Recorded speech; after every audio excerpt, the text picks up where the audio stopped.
Before answering that question, I want to mention two significant points related to the previous discussion.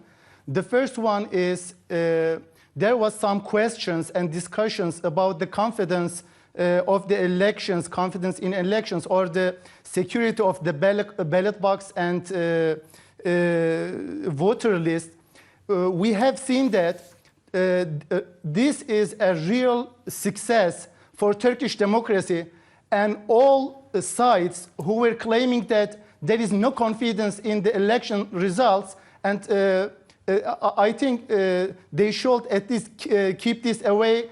And just another related point, they were also claiming that there is an increasing authoritarianism, and you and me, we all of us, we know that in any authoritarian regime, it's impossible for three different political parties to get more than 10% of votes in an authoritarian system. So these election results show us Turkish democracy is a well-developed and consolidated democracy. And just for the records, I had to emphasize this.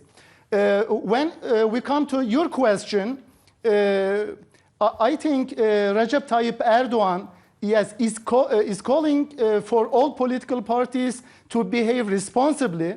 When we look at the first explanations of the three opposition parties, unfortunately, in their message, they clearly explaining that they will not be part of any coalition. So when we look at the history, the political history of Turkey, we may see, unfortunately, a deadlock in forming a coalition government. Therefore, but as we heard all our panelists say, there's a bit of political grandstanding in that. There may be coalitions in the end. What's the message you think, Muhittin, for the AK party? I think it's very difficult. You know, the AK party has a new political leadership. This was the first test for Mr. Davutoğlu.